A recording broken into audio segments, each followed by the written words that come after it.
Take 3 Gen Xers, give them a topic about music, movies, pop culture, or whatever, and how it relates to them growing up in the 70s and 80s as part of Generation X. Add one person from another generation to see if there's any common ground, and you've got Solve for Gen X, starting now. Did you get a haircut, Matt? Eventually, after many months, yes. But it's been a couple weeks now. In a couple weeks. I haven't seen you in a couple weeks. Is your hair grayer than normal? Yes. I think it is. It's grayer for sure. Just because you're older or because you were dyeing it and you're not dyeing it? I was dyeing it. I'm no longer dyeing it. I'm just like... You're free. You're free. I still dye mine. In fact, I need to go get it done. I dye mine. Did you dye it gray? You should see how gray it is when I don't dye it. As long as there have been kids, there have probably been toys. In the early days of the good old US of A, and I'm talking pre-20th century, toys were mostly handmade. Maybe they were sticks. Maybe they were stones. Maybe they were dolls made out of sticks or stones, whatever. The 1930s saw the birth of popular brands like Fisher-Price and the mass manufacturing of toys for kids that went well beyond the sticks and stones of years past. And by the time that we, and I'm talking our Generation X, came around, there was a huge boom in toys and toy culture. Toys spawned from TV shows and films, as well as books, and kind of like pretty much every nook and cranny of pop culture that you can think of.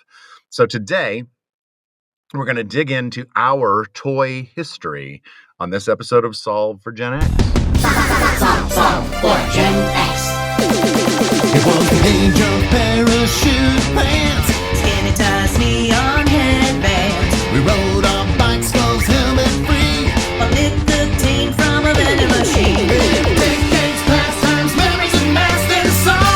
Solve for Gen X. Solve for Gen X. Solve for Gen X. Solve for Gen X. Welcome to Solve for Gen X. My name is Matt Vogel, Generation X 1970. Nate Starkey, Gen X 1971. Ashley Ward, Gen X 1972. Before we jump into this, do you guys remember, you must remember this. This is something I do not think they do anymore, or maybe they do. Around Christmas time, when the Sears catalog would come in the mail, and my brother and I would like sit there and we would like go to the back or wherever the toys were. I think they were like in the back, and you would like find all of the cool toys that were coming out and circle them. Like, that's what I wanted for Christmas. Did you guys do that? Never. We would like dog ear the page. Yes. Just like dog ear the page. I don't remember circling them, but we would definitely like dog ear the page. We would circle them. I think I looked through for the sexy women's lingerie section. That's on brand, creeper. Creeper's on creep. You never did like look for toys? No one was buying me toys.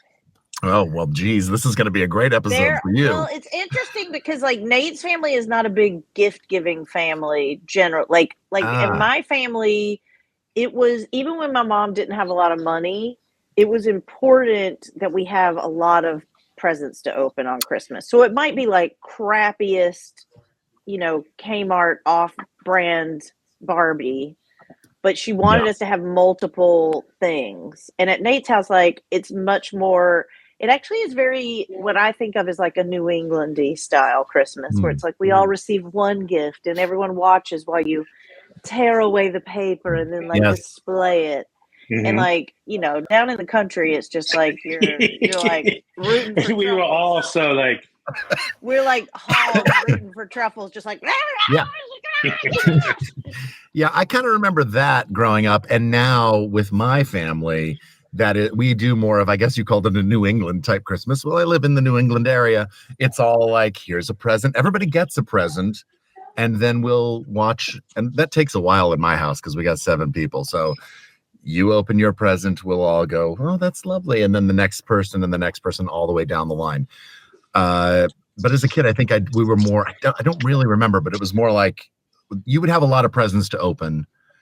And now with our kids, we're like, we kind of pick a few, and it's not one, but it's a few presents.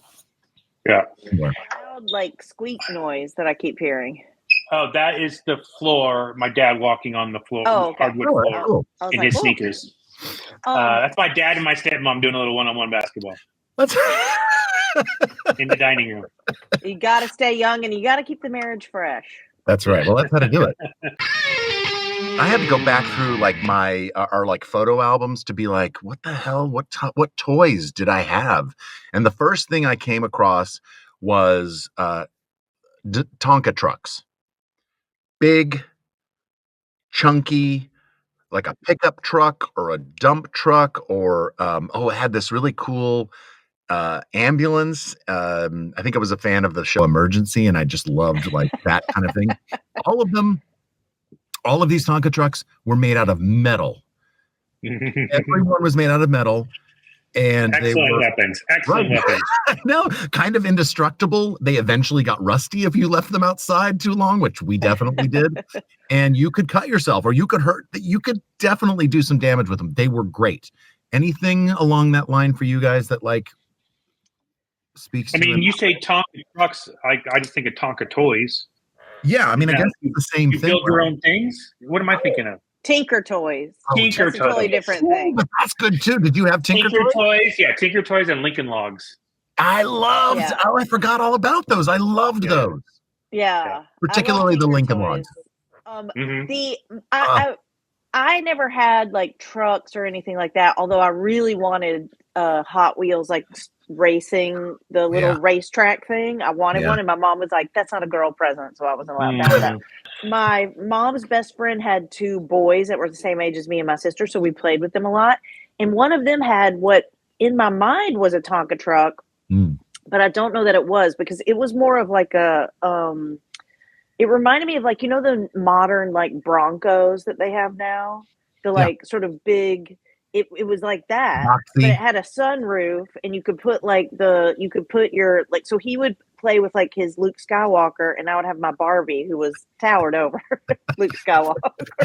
Luke Skywalker's like this big, and Barbie's like a foot tall. Yeah. And they would go on dates in what in my mind was a Tonka truck, but now the way you're describing them, I'm like, it wasn't anything like that. It was like a regular car that people would have, but like a souped up kind of trucky, were you playing with the Barbie and the Luke Skywalker with your cousins or friends? Yeah, we were playing together.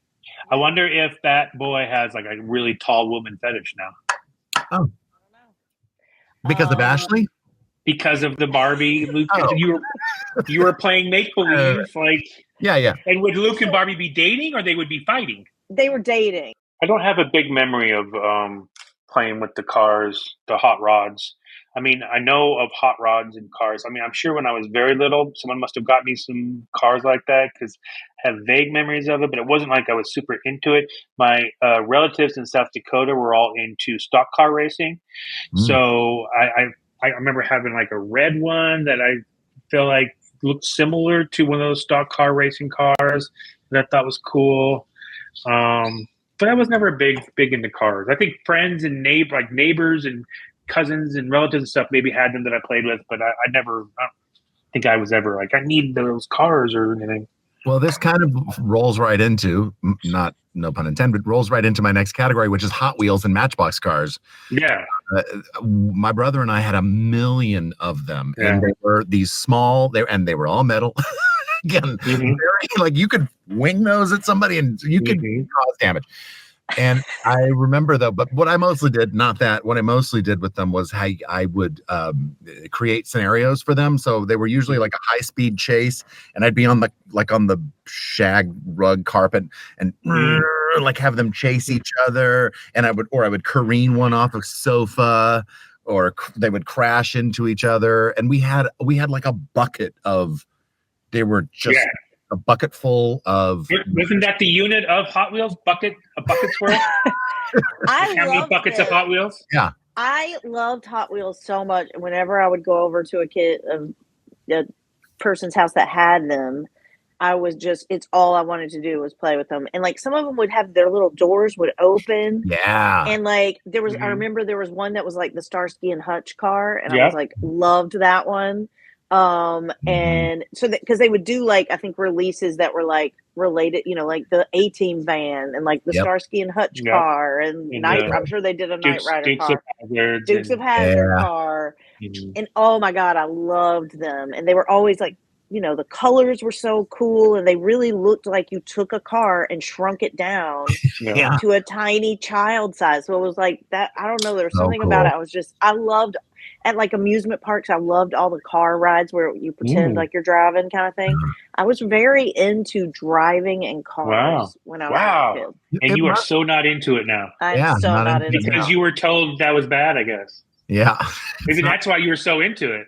Well, I think like as a kid, it's like that false sense of like, look at me, I'm out here driving. Like, what the hell? What's going on? Like, whatever. But then when you actually have to drive and you realize like, oh, there are consequences and bad things can happen. Then you I will say I had fear. friends with the like racetracks and stuff, and it's like, it seems so cool. And like, this is like, it's just mind-blowingly cool. But then it's like, after like this is boring. Well, how long can they play with that? Let me tell you, my uncle Steve, in the basement of my grandparents' house, they had a whole, like a giant setup, like a huge slot car track. And it was on this big plywood board that he had built, and he didn't build the plywood, he built the track that was on it.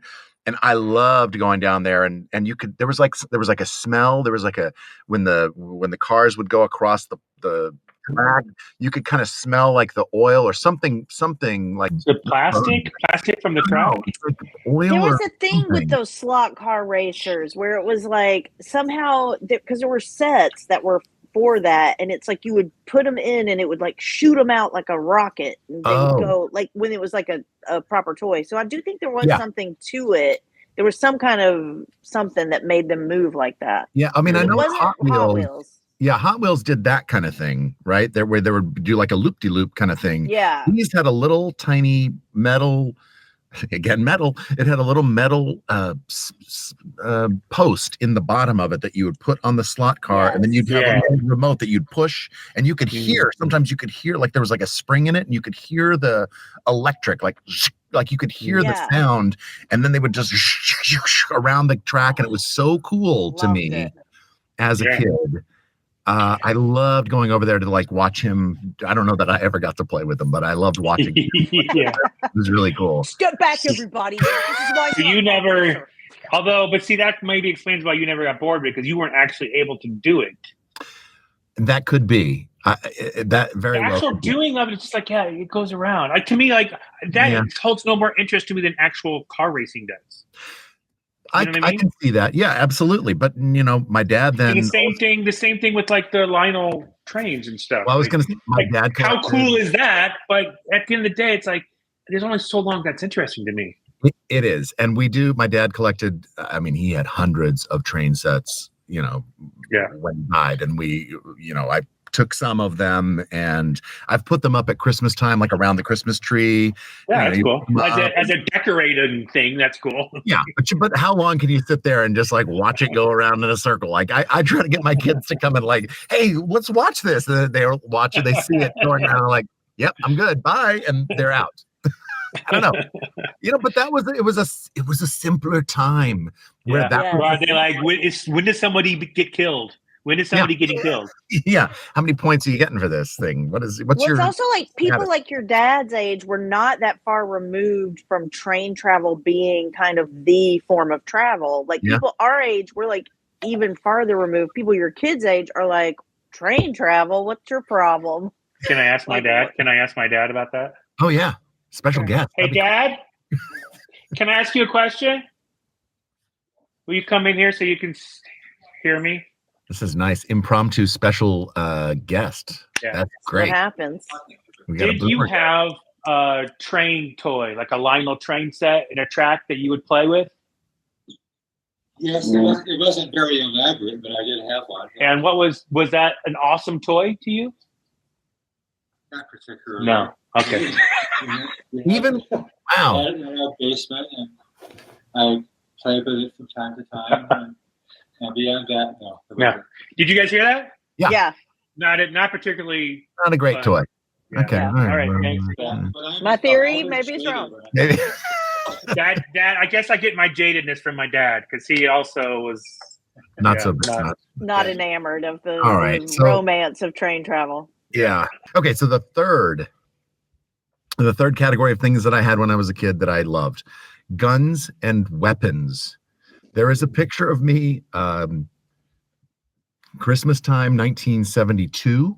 So I'm 2 years old. And Wow, I'm pointing a silver cowboy pistol, all metal, again at the camera. I think my mom's taking the picture. I was 2 years old.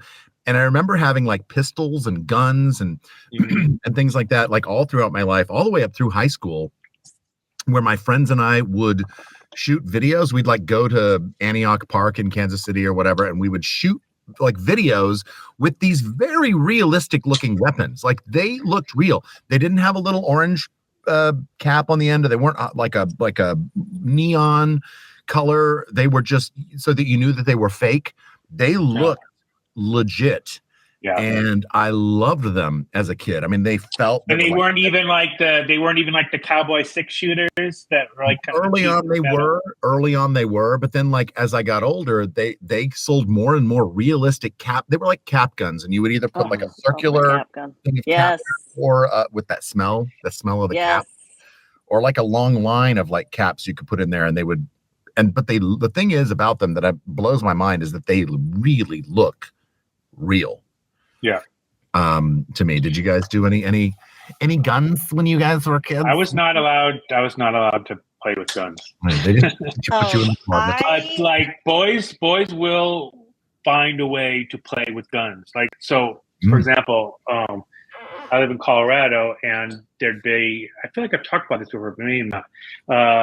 Like so, it'd get cold, and snow and whatever, and then you get like huge icicles hanging down from like the gutters around your house. Yeah. I used to rip that off and pretend like that was my gun until it melted. It was probably more dangerous than a toy gun, actually. Yeah, my hands would be like Probably, I'd get like ice burn on my hands. Yeah. I remember I did not really have any guns. I had one little wooden gun that had like a cork in it or something, and you would sort of like you could like pull it, you would sort of like, and then and it would pop out. Yeah. And I think my mom just got it because she thought it was cute, or like my grandparents like traveled to Europe and got it or something. Yeah. And then I don't know if we had a cap gun, but I definitely had access to a cap gun because I remember those circular things. I remember loading it in, and I loved it. And I remember someone being like, "You're wasting so many caps," because I just like doing it, and so I would just do it. Like, we use them for play. Like, that's what we're like really. What do you think I'm doing? Don't just. What if there's a play war and you need that gun? Yeah, literally. But I did like them, but I just really did. Again, that's a boy toy, according to my mother, and I was not really allowed. The fourth category, action figures. Some of my favorite toys probably were action figures. I had puppets. I had like a Count puppet, a Rolf the dog, and an animal puppet. I've still got those.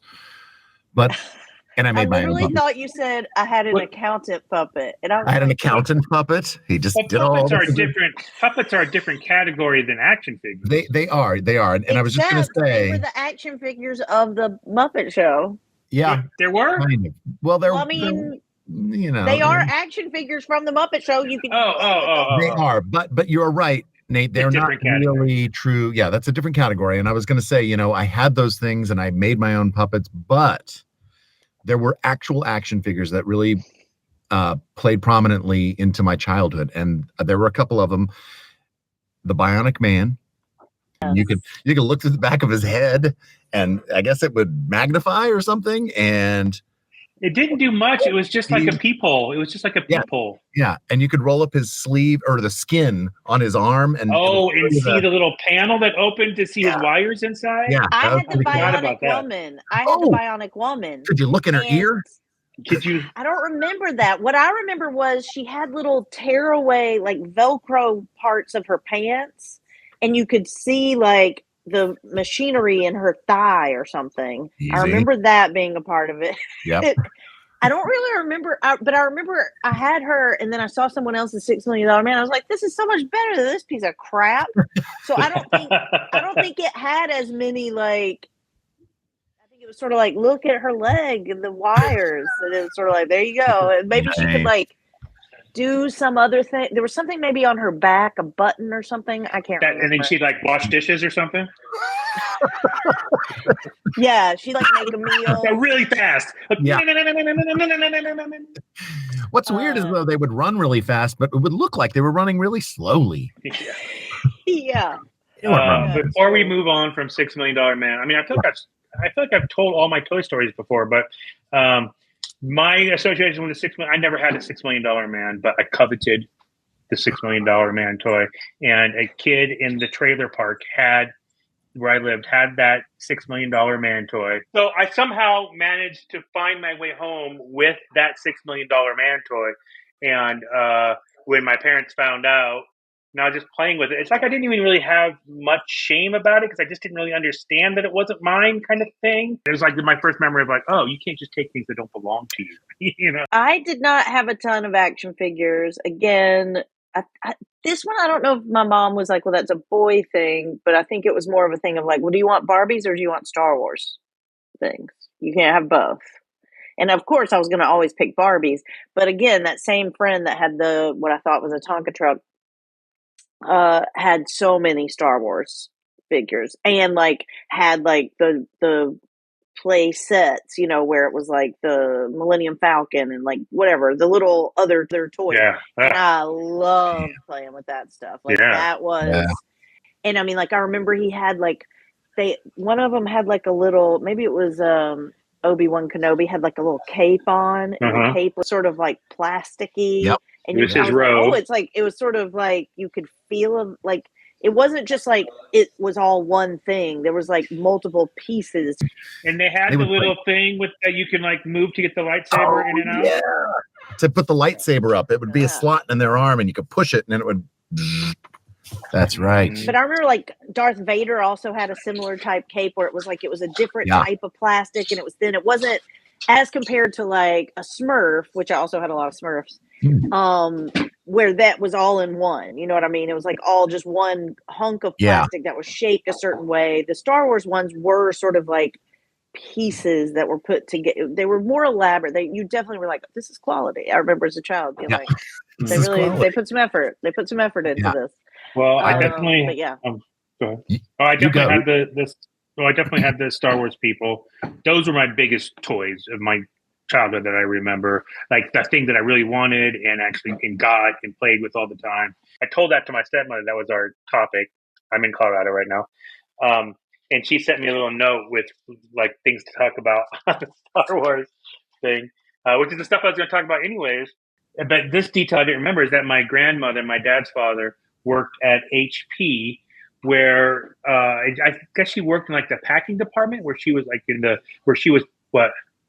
Oh, it took me a second to realize it was Hewlett Packard. At first, I thought it was like a grocery store or something. Where she was like packing stuff up in the storage in the warehouse to like melt stuff off, and so she had all these like. She won Christmas, talking about Christmas gifts. Her Christmas gift was all the packing materials, just a bunch of packing materials that became my Star Wars town. Like all those, like they were like cardboard, interesting shapes, cardboard pyramids and different things, and like so it became my Tatooine.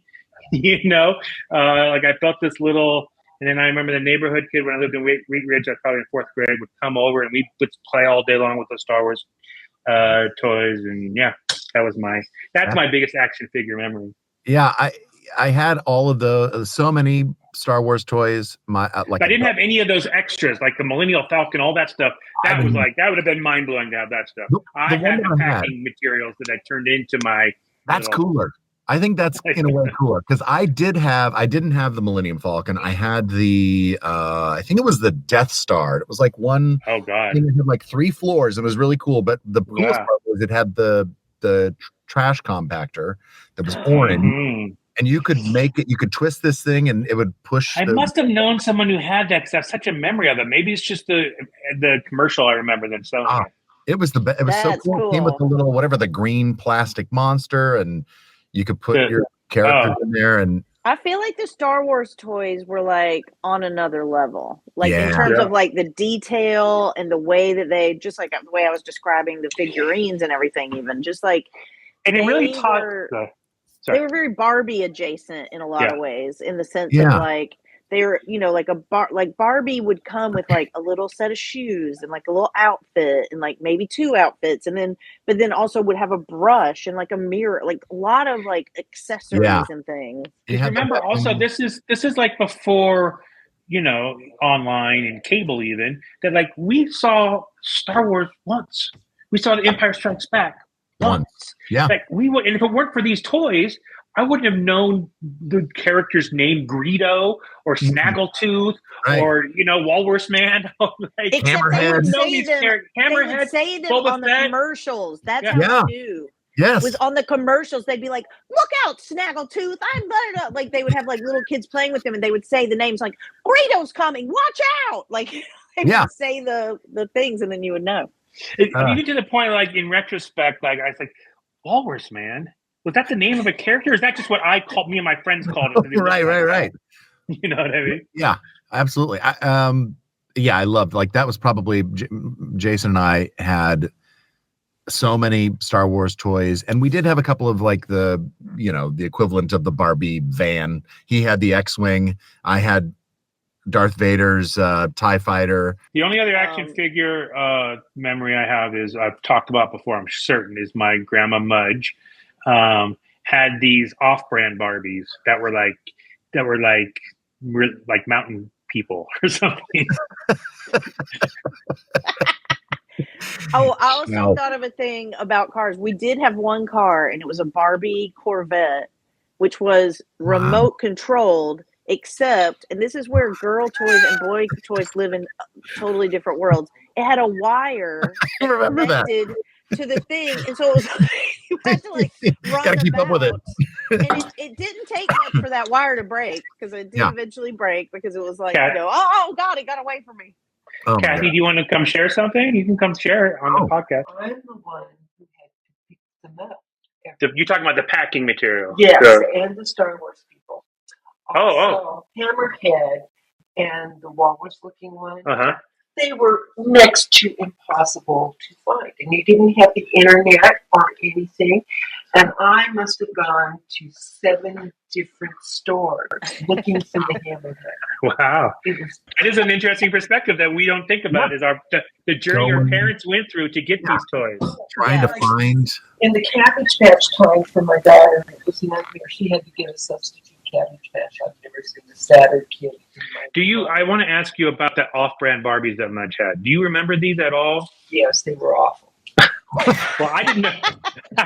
I didn't know the difference, but they had like Birkenstocks on and stuff. They seemed like very like. Yes, but they were so cheap. I mean, Barbies themselves were not exactly high-priced toys. The one I was writing you a note about is the year that you got Granny. The World Wrestling. Yeah. Well, the boys were intent on it. I've told this story. Never mind. And that's all I had to say. Thank you. Love you. Love you. I'll finish this up here, but I had a lot of space themed toys, I guess, and I was a big fan of sci-fi, I suppose, because Buck Rogers. You have Buck Rogers toys? I think I had a little Twiggy and maybe a Buck Rogers. I loved all of those shows. I love Star Trek, but probably my favorite toy of all time was something that did not come from a store. And when one Easter we got these 6-inch Star Trek Mego figures, and it was Star Trek. I got Captain Kirk and Jason got Spock, and I guess I always wanted to have like the Starship Enterprise, but maybe they didn't make it, or maybe it was a model that you could get, and I was too young to be able to put it together. But my favorite toy of all time, my dad made me a Starship Enterprise. He was so good. Like out of wood? Well, he designed and built machines.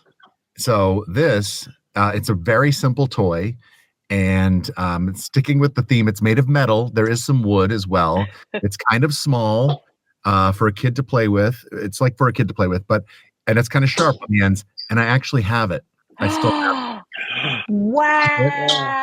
This is the Starship Enterprise that my So dad it's got made. that big bolt in the top. Yeah. Yeah. So Put it fly it by. Do a flyby so I can see the whole thing. Dun dun dun dun dun dun. Stargate S-15, whatever. So I'm going to describe it because in case you're not you're listening to this. So it's red. It's been spray painted red, and it looks like he's cut like a piece of 3/4 inch metal.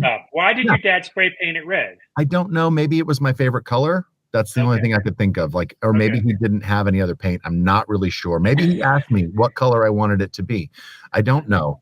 But it is made of 3/4 inch metal, maybe like plumbing pipe, perhaps. Yeah. These are, and 2 pieces are about 2 inches long, and they're stacked side by side. That's the back of the ship. Or I probably thought they were wings as a kid, and when you could move them, they could kind of move a little bit. So I would have them tight in so we could go really fast, or I would move them regular, like straight and go slower. Nice. But there's like another piece of metal, like about 4 inches long, that's like the body of the ship, and then 2 pieces of wood that he's cut, and one is larger than the other, and the smaller one's stacked on top of the bigger one, and there's a screw that's keeping them all together. And I have had this since I was. That is amazing that you still have that, and it was built well enough that it stayed together, and you took good enough care of it. That's incredible. I love this, and it's probably my favorite toy growing up because I still have it, and my dad built it for me, and but anyway, that's all I've got. Do you two have anything to add to this topic? The only thing I was going to add was a toy that I wondered if I know they had boy versions of it, but do y'all remember color forms? Yes. You know what those are? That was a girl version? I didn't know that. I didn't know it was gender specific. I had a Holly Hobby one, and I think I had a Peanuts one. Yeah, so it was like you would basically have like a little plasticky background that would be befitting whatever the thing was, and then you would pull the little plasticky Holly Hobby and like whatever the thing. My mom was so into Holly Hobby and really foisted it on me. That just for some reason when we started talking about this, I started thinking about. I was like, that is the weirdest toy that I very much enjoyed, but like, what the hell was going on? You're just basically like moving plastic around on a piece of plastic, and it was totally like one dimension. It was so cool. I liked them. Yeah, it was very cool. Thinking about them, it seems odd to me that I would have enjoyed them as much as I did. They had Muppet Show. They had a Muppet Show stage, like a backstage thing, and you could put different clothes on them. They had, everything that was anything like you said, Peanuts. The only thing I will add, and I'll try to do it very quick as I can. I've talked about like toys of mine before on the show, like the electric football game. I talked about in detail, but you guys are reminding me of like, here's the thing that I would spend hours and hours. This toy was a deck of cards that I would make elaborate card houses with.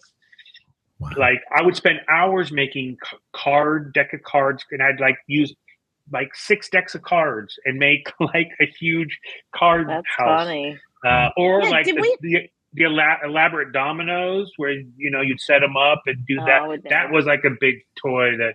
Yeah, the minute it fell down, I was done. The minute it like as I was setting it up at top, and I was like, I'm out. Like, come on. Yeah. The only other thing is, like a big memory of a Christmas gift was one year. My Kathy's, my stepmother's parents, instead of toys, they would often just buy me pieces of art, like framed pieces of art, which is stuff I have to this day, and it's a different sort of thing though. But one year I think it was them that bought me a toy. It was a styrofoam plane that I put together, and it was like huge styrofoam plane that you could go outside and throw. Like a glider. That's cool. Yeah. Okay. So we've talked and we've heard enough from the perspective of Generation X. Let's bring in someone from another generation and see what their toy history is. So for Gen X! I want to introduce you to our 5th born. This is the youngest of the Vogel children. He is 12 years old. The one you finally got right. That's right. Yes, after all this, we finally got one right.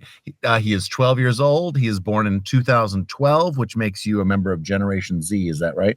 It's the last year. It's the last year of Generation Z. This is my son, Flynn Vogel. Hey, Flynn. Nate, right? Yeah. So, Flynn, we're talking about toys that we had when we were growing up. as kids, and we had such cool toys.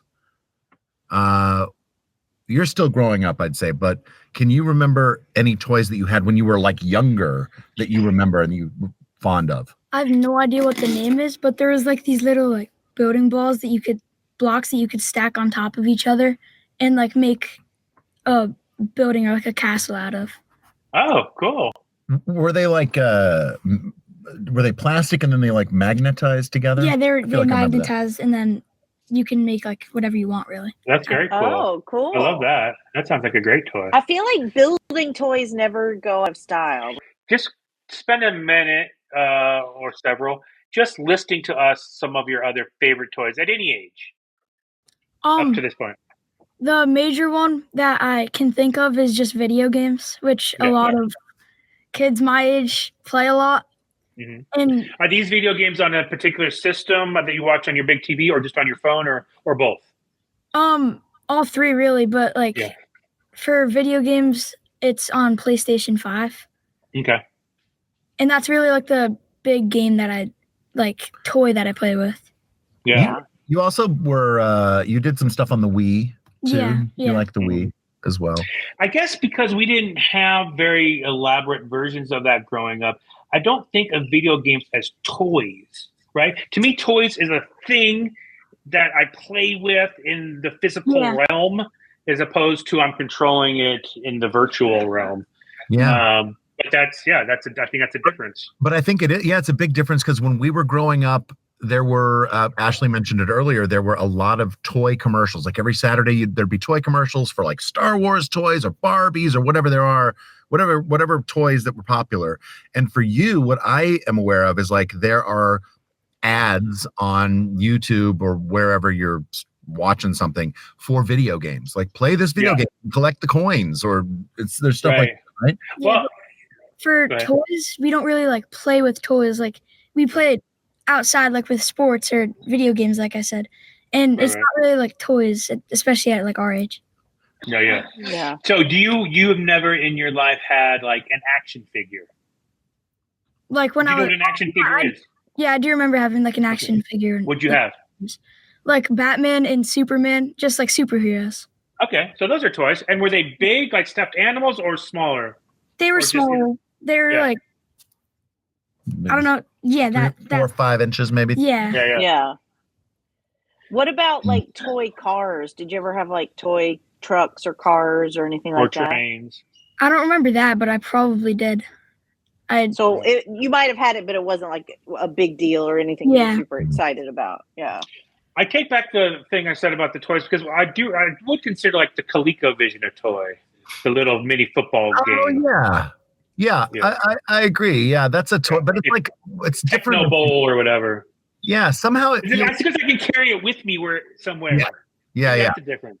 But now they have their phones, and that's kind of what they're like little portable things. And they have the Nintendo Switch. The Switch. You'll have that, which you can take with them.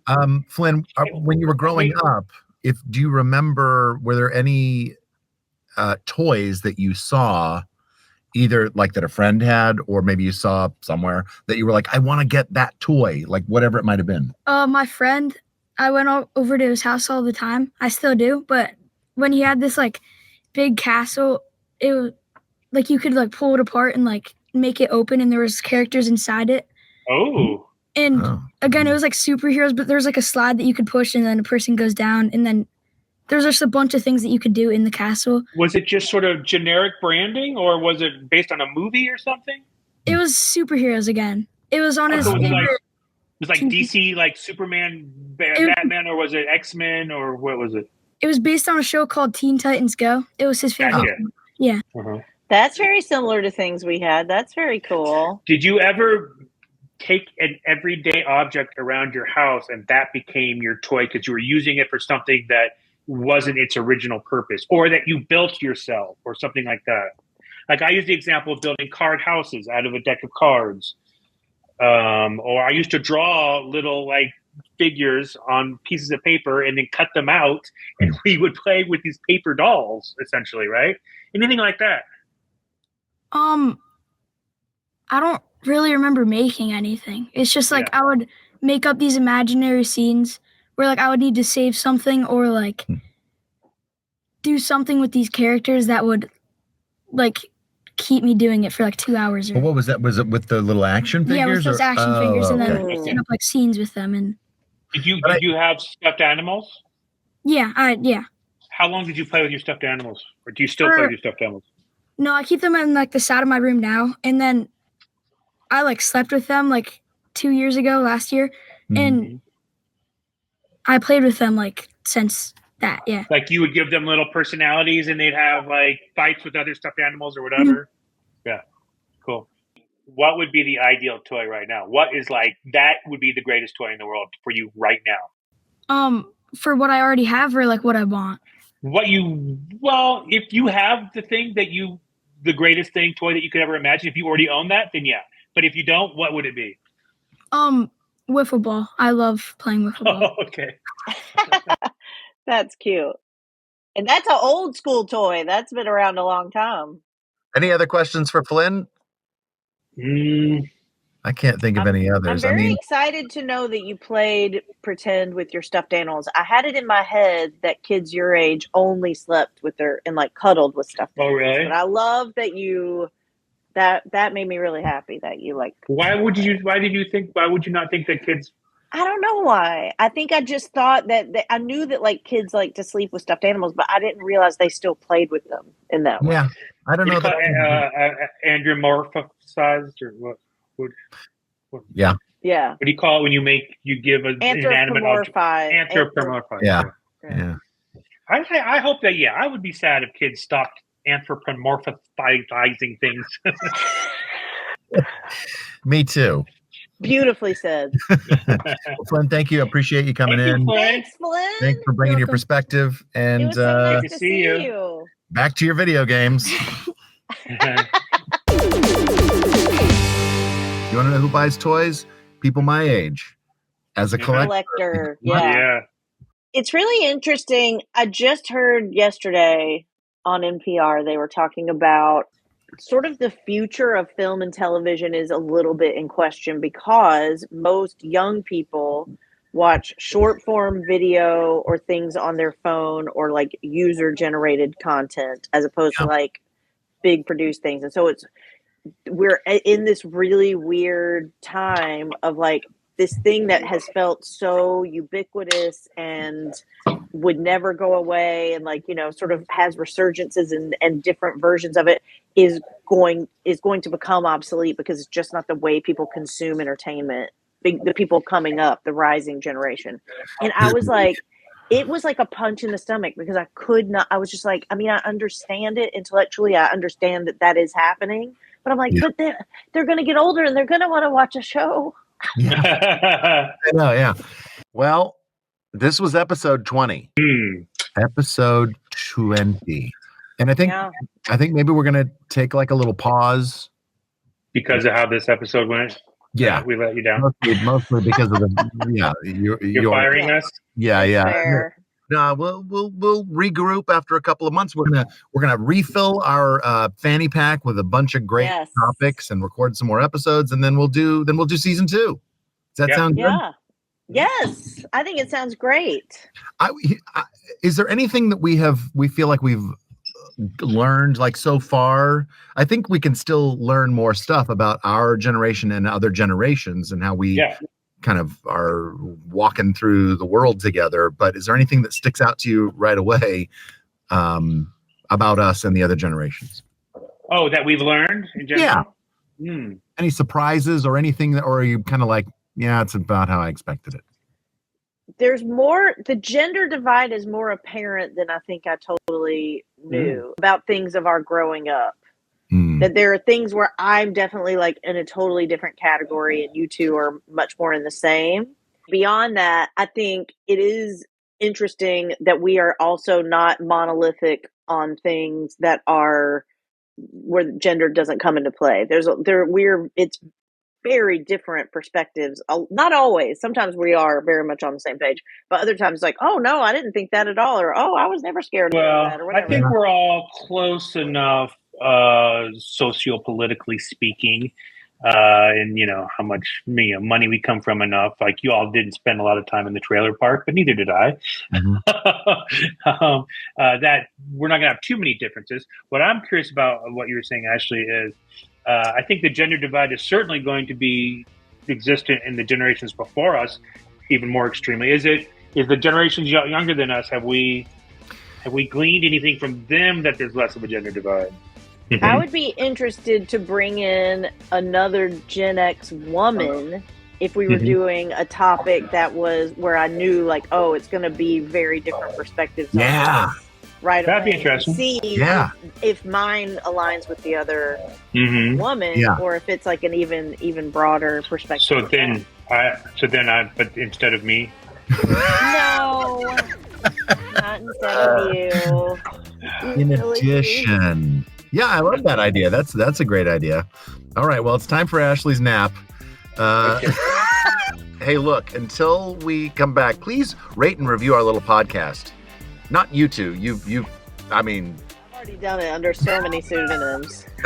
They're always like Smashley James Ford. Newt Spassky loved episode 13.